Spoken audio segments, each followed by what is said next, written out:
Good morning friends. ఈరోజు విషయం ఏంటంటే ఈ మధ్యకాలంలో ఈ మధ్యకాలం అంటే గత 2 నెలల నుంచి విపరీతంగా బ్యాంకులో డబ్బులు డిపాజిట్ చేస్తున్నారంట. న్యూస్లో చెప్తున్నారు, విన్నా నేను నేను అనుకోవటం ఏందయ్యా అంటే ఇంత డబ్బు బ్యాంకులో డిపాజిట్ చేయడానికి గల కారణాలు ఏదంటే బంగారం మీద పెట్టుబడులు మొన్నటిదాకా పెరుగుతుంటే పెట్టారు. ఇప్పుడు అది ఇప్పట్లో పెరిగేటట్లేదు, డౌన్ అవుతూ వస్తుంది. ఇంకా డౌన్ అయితేనే ఆందోళనలో ఉన్నారు ప్రజలు. ఈ డబ్బులు ఏం దగ్గర ఉంచుకోలేరు కదా. ఇకపోతే రియల్ ఎస్టేట్ పెడదామంటే అది విపరీతంగా రేట్లు పెరిగిపోయినాయి. ఇంకా ఎంత పెట్టుబడి పెట్టినా అది వడ్డీలు కూడా వచ్చే పరిస్థితి కాలేదు. ఇక ఫైనల్గా ఏదైనా వ్యాపారాలు పెడదామంటే ఏ వ్యాపారాలు పెట్టినా నష్టం. విపరీతంగా రేట్లు పెరిగిపోయినాయి, వ్యాపారాలు నష్టం. అందుకని ఏం చేస్తున్నారు, కాస్త కోస్త డబ్బులు ఉన్న వాళ్ళు ఈ రిస్క్ అంతా మనకెందుకు, ఆ 10 రూపాయలు ఏదో బ్యాంకులు వేసుకుంటే 10 సంవత్సరాలకైనా డబ్బులు అవుతాయి కదా. ముందు మినిమం ఏదైనా అత్యవసరం అయితే డబ్బుకని తీసుకోవచ్చు కదా. ఈ స్థలాల మీద పెట్టినా ఇప్పుడు అమ్ముడుపోయే పరిస్థితి కాలేదు. బంగారం మీద పెట్టుబడి పెట్టినా అది ఇప్పుడు వల్ల పెరిగే పరిస్థితులు కానలేదు. కనుచూపు మేరలు, ఎందుకంటే అది అకస్మాత్తుగా అట్లా పెరిగి అట్లా పడింది అనమాట బంగారం.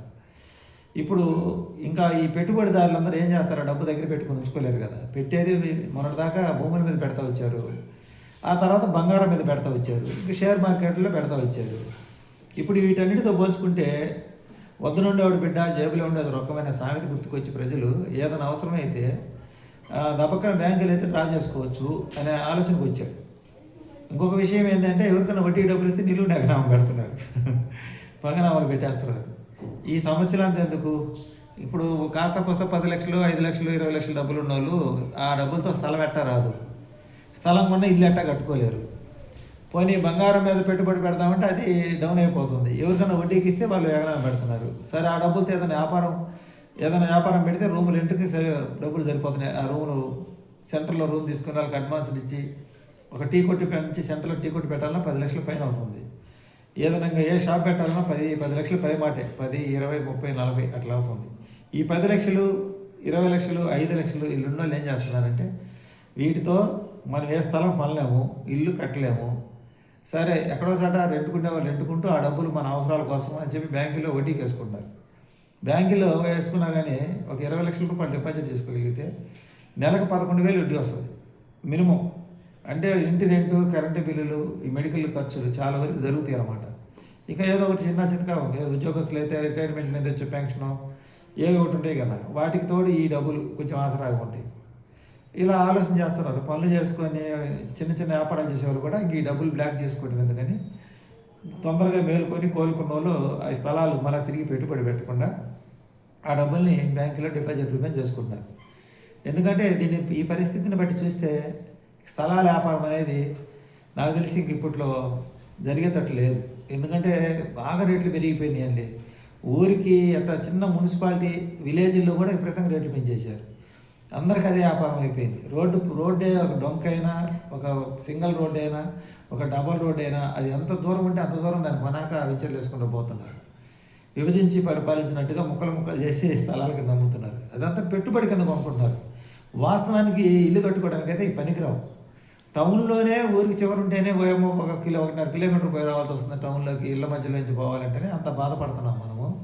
అట్లాంటిది టౌన్కి 10 కిలోమీటర్లు 5 కిలోమీటర్లు 6 కిలోమీటర్ల దూరంలో మనం కొని అర్ధరాత్రి అపరాత్రి ఏదైనా అవసరానికి రావాలంటే ప్రతి ఒక్కరి కారు ఉంటే తప్ప నుంచి కుదరదు. మామూలుగా ఆటో సౌకర్యాలు తక్కువగా ఉంటాయి, బస్సు సౌకర్యాలు తక్కువగా ఉంటాయి. ఇప్పుడు అలాంటి పరిస్థితులు మనం ఏంటంటే ప్రశాంతంగా ఉంటుంది అనుకుంటాం. దబక్కనే ఏదైనా హాస్పిటల్కి పోవాలన్నా, ఎమర్జెన్సీగా ఏదైనా మందులు తెచ్చుకోవాలన్నా, ఏదైనా సరుకులు తెచ్చుకోవాలన్నా, ప్రతినిత్యం పిల్లల్ని స్కూల్కి పంపించాలన్నా అంత దూరంలో ఇల్లు కట్టుకొని ఉండే పరిస్థితి సాధ్యమే పని కాదు. కానీ ఎందుకు కొంటున్నారంటే చేయి మార్చుకుందాం అని కొంటున్నారు అందరూ. అది ఎంతకాలం జరిగింది. ఆ బంగారం కూడా అలాగే పెరిగి వెండి పెరిగి భూములు పెరిగి ఇవన్నీ పెరిగి ఇప్పుడు స్టడీ అయిపోయింది. అంటే ఇంకా వెంచర్లు వేసిన వల్ల రేట్లు తగ్గించలేదు. ఇక మనం ఎక్కడ ఇల్లు కట్టాలన్నా, ఎక్కడ స్థలం కొనుక్కొని ఊరికి కనీసం 2-3 కిలోమీటర్ల దూరంలో స్థలం కొనుక్కొని ఇల్లు కట్టాలన్నా ఇంచుమించుగా 50 లక్షల రూపాయలు అవుతుంది ఖర్చు. అదే ఒక సాధారణమైన వ్యక్తి ఇల్లు కట్టాలంటే. ఇంకా మళ్ళాంటి వాళ్ళని కట్టాలన్నా ముందు స్థలానికి 25 లక్షలు కట్టాలి. ఇంకా ఏ రేకులు ఇల్లు వేసుకోవాలో మినిమం 15 లక్షలు తక్కువ కాదు, ఏదైనా 40 నుంచి 50 లక్షలు దాకా అవుతుంది. ఇక చిన్న చితకి ఇల్లు కట్టుకోవాలన్నా కానీ 25-30 లక్షలు తక్కువ కాదు. ఎక్కడన్నా మనకి శివారు ప్రాంతాలు తీసుకుని కట్టుకోవాలన్నా కానీ 30 లక్షలకైతే రేకులు వేసుకున్నా కానీ 30 లక్షల కన్నా తక్కువ అయితే కాదు. ఇలాంటి పరిస్థితుల్లో ఆ డబ్బులు దేనికి సరిపోవు. అటు ఇల్లు కట్టుకొని కృతాంతంగా ఉండడానికి సరిపోవు, మళ్ళీ అప్పు తెచ్చుకొని వడ్డీలు కట్టుకోవాలి. పరిస్థితి చూస్తే బాగలేదు. అంటే ఇంక వ్యాపారాలు బాగలేవు, వర్కులు కూడా అంతంత మాత్రం ఉండి, ఉద్యోగాల్లో కూడా ప్రైవేట్లు జాబులు చేసే వాళ్ళు నిలకడగా లేవు. అందువల్ల ఏంటంటే కాస్త డబ్బులు దగ్గర ఉంటే ఏదైనా అత్యవసరాలకి మనకు ఉపయోగపడతాయి కదని బ్యాంకులు వేసుకున్నారు. ఏదైనా ప్రైవేట్ సంస్థలు పెట్టినా కొంచెం ఇబ్బంది పడుతున్నారు జనాలు, నమ్మశక్యంగా లేని పరిస్థితులు అన్నమాట. ఇప్పుడు ఈ డిపాజిట్లు గత నెల రోజుల్లో విపరీతంగా వేశారంటే బ్యాంకుల్లో. నేను ఇందాక న్యూస్ చూసా, గత 28 సంవత్సరాల లోపల ఎప్పుడు ఇంత ఎక్కువగా డిపాజిట్లు చేయలేదంట బ్యాంకులో. దానికి డబ్బు చూశారు, దేంట్లో పెట్టుబడి పెట్టాలో అర్థం కాలేదు. పెట్టుబడి వెనక్కి తీసుకున్నారు. ఈ గోల్డ్లో పెట్టిన పెట్టుబడులు ఆ రేటు పెరిగేటప్పుడు పెట్టారు కదా, రేట్ డౌన్ అయిపోయింది, వెనక్కి తీసి పెట్టుకున్నారు. ఇంకా డబ్బులు ఏం చేయాలో అర్థం కాక బ్యాంకులో పెడుతున్నారు. రియల్ ఎస్టేట్లో పెట్టడానికి కూడా రియల్ ఎస్టేట్ మార్కెట్ లేదు.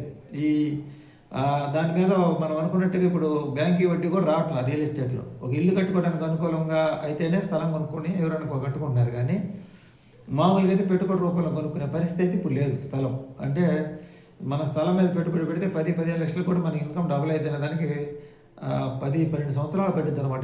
మన పెట్టిన పెట్టుబడి డబుల్ కావాలంటే మధ్యలో అమ్మాలంటే ఈ చేతికి రావు డబ్బులు. బంగారమైనా కానీ మనం ఇలా పెట్టుబడి పెట్టాం దానిలో ఆన్లైన్లో దబక్కన అమ్మాలంటే అది ఏ రోజు మార్కెట్ డౌన్ అవుతుందో మనం కొన్నదాని మీద డౌన్ అవుతుంది బాగా. జిఎస్టీలు ఎన్ని కట్టుకున్నారో చాలా డౌన్ అవుతుంది.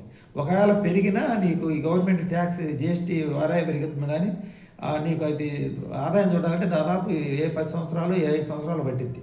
అప్పుడు దాకా ఆగలేరు కదా. అందుకని ఈ తలకాయ నొప్పి అంత ఎందుకు, వద్ద నుండి వాడు బిడ్డ జేబులో ఉండదు రకమైన సామెత ప్రకారంగా బ్యాంకులు వేసుకొని ఎప్పుడు అవసరమైతే అప్పుడు తీసుకోవచ్చులేని ఆలోచనకి జనాలు వచ్చినట్టు అర్థమవుతుంది. అంటే ఇప్పుడు వాళ్ళ దగ్గర ఉన్న డబ్బులు 10 లక్షలకి 5 లక్షలకి ఏమి రాదు. అందువల్ల ఏం అర్థం కాక డిపాజిట్ చేసుకుంటున్నారు. కాస్త వడ్డీ వస్తుంది కదా, కనీసం 10 సంవత్సరాల కానీ డబ్బులు అయింది కదా, మనకి ఏదో ఒక అవసరానికి వస్తాయని లెక్కలో బ్యాంకులో డిపాజిట్ చేసుకొని ఎవరి పనులు వాళ్ళు చేసుకుంటారు. దీన్ని బట్టి చూస్తే మనకు అర్థమైంది ఏంటంటే వ్యాపారాలు కానీ, పైగా కరువు, వ్యవసాయం కూడా ఈ సంవత్సరం పెద్దగా జరిగేటట్లేదు. ఇంతవరకు వర్షాలు అది ఒకటి కరువు వచ్చేటట్టుగా ఉందని ఒక జనాలు ఒక భయం కూడా ఉంది. కరువు వస్తే ఎవరు రూపాయి, ఏదైనా ఆరోగ్యం బాగాలేకపోయినా ఏదైనా అవసరమైన ఎవరు రూపాయి అప్పు ఎవరు. ఇంత ముందులాగా ఎవరు అప్పులు ఇచ్చేవాళ్ళు. మనకి ఇప్పుడు బ్యాంకులో ఇచ్చేది అప్పులు, క్రెడిట్ కార్డు అని అవి కూడా ఏదైనా ఉద్యోగాలు చేసుకునే వాళ్ళకి, వ్యాపారాలు చేసుకునే వాళ్ళకి ఇస్తారు, కానీ అందరికి ఇవ్వరు కదా. అందుకని ఉన్న 10 రూపాయలు తీసుకుని బ్యాంకులు వేసుకొని డిపాజిట్ చేసుకొని ఏదైనా వాళ్ళ పని వాళ్ళు చేసుకుంటా ఆ పైన వచ్చిన వడ్డీ తెచ్చుకొని పై అవసరాలు గడుపుకుంటున్నారు జనాలు. ఇది సామాన్యులు ఈ విధంగా ఆలోచన చేస్తున్నారు. ఇంకా ధనవంతులు కూడా వాళ్ళకున్న పరిధిలో ఈ పెట్టుబడులు ఆగారికి వాళ్ళ ఇంట్లో కుటుంబ సభ్యులు 4 పేర్ల మీద ఆ లిమిట్ ఆ పరిధిలో డిపాజిట్ చేసుకుంటారు. అందువల్ల బ్యాంకులో డిపాజిట్లు ఎక్కువ పెరిగినది నా అభిప్రాయం. విడిగా పెట్టుబడులు పెట్టడానికి జనాలు మొగ్గు చూపించట్లేదు రియల్ ఎస్టేట్ మీద, గోల్డ్ మీద. అందువల్ల బ్యాంకులో డిపాజిట్లు పెరిగినాయండి. ఈ పరిస్థితిని బట్టి చూస్తే ఇంకా నాకు తెలిసి 4-5 సంవత్సరాల దాకా బంగారం మీద పెట్టుబడులు కానీ, రియల్ ఎస్టేట్ మీద పెట్టుబడులు కానీ పెట్టినా పెద్ద ఉపయోగం లేదనేది జనాలకు అర్థమైంది, జనాల ఆలోచన ప్రకారం చూస్తే. ఇది ఈరోజు వీడియో. నచ్చితే లైక్ చేయండి, సపోర్ట్ చేయండి, సబ్స్క్రైబ్ చేయండి, హైప్ చేయండి. Thank you, bye bye.